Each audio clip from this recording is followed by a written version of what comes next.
Hep hep hep, teka lang muna. Boy, automatic nga pala pati yung kama ni mama, meron pang taas. Tutut tut tutut tut tut tut. May tatawagan nga muna ako, teka lang. 0919, tigilan mo na ang pagpapapansin sa kanya kasi hindi ka naman kapansin-pansin. Bro, syempre meron pababa, spaghetti pababa at pataas. Ha? Harurut! Ayan nga boy, bawat pindutan meron siyang purpose. Pwedeng ibaba yung kama o itaas yung kama o di naman yung upo niya o kaya higa siya. Grabe nga boy, nung first time malaman ko yan, ginawa kong computer. Nangahilo-hilo si mama sa taas at baba. A day in my life na hindi ko alam ang ipapamagat.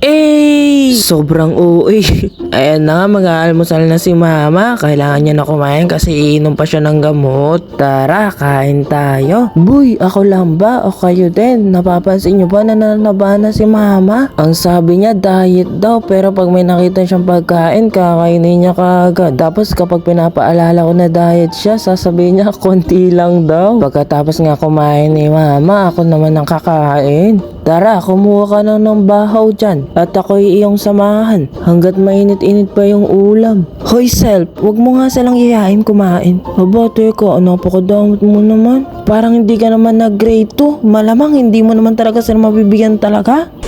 Sorry na, my pulse, my knees, my shoulder, my head. Pagkatapos nga kumain, naghanap na ako ng maiinom. Kaso wala akong makita ng inumin na gusto ko. Matignan nga din yung baba kung meron. Ay, wala akong gustong makitang inumin. Doraemon, tulungan mo naman ako. Ay, sinupita. Lagi na lang akong hinahanap. Tumingin ka sa ibang rep kasi. Hindi naman kasi inumin yung problema ko. Ang problema ko, hindi niya na ako kinakausap. Charis.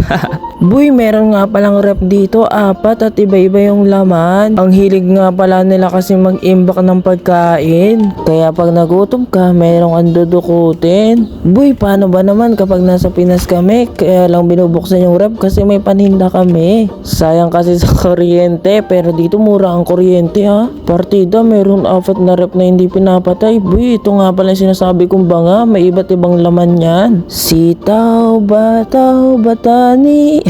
Oo, ginawang bahay kubo. Meron nga pala silang iniimbak dyan, condiments o kaya naman kung ano man na gusto nilang ilagay. Malay-malay ko ba? Hindi ko alam ang tawag.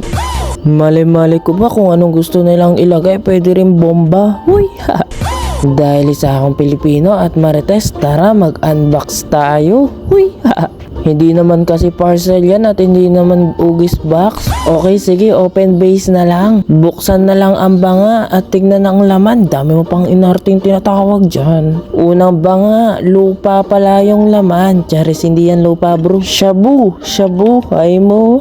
Ang uwi. Powder nga pala yan pero hindi ako sure kung ano siyang powder. Pero ito sure ako, asin to. Boy, okay na yan. Meron nga pala silang iba't ibang nilalagay dyan. Dahil summer nga pala ngayon, wala ka mabubuksan na kimchi dyan. Pero kung sakali man taglamig, meron kimchi yan. Pagkatapos ko nga palang umakyat sa taas, bumaba na ako para maglinis.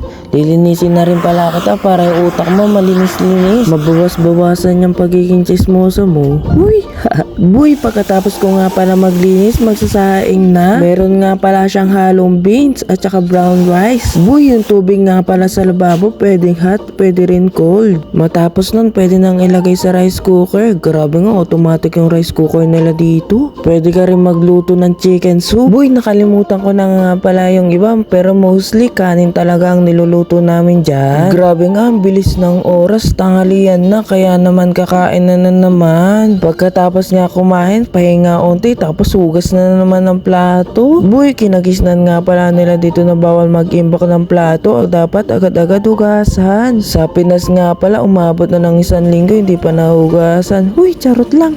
Medyo maulan nga din pala dito kahit summer, pero humihinto-hinto din naman. Niyaya ako ni Uncle Jans para kumuha ng patatas. Boy, hanggang doon nga lang muna. Mamas boy! Bawat paligid nga pala dito, hilig nilang may tanim. Iba't ibang klase, merong prutas, gulay, o di naman kaya bulaklak. Pero kung sa Pilipinas, dinakaw na yan. Huy!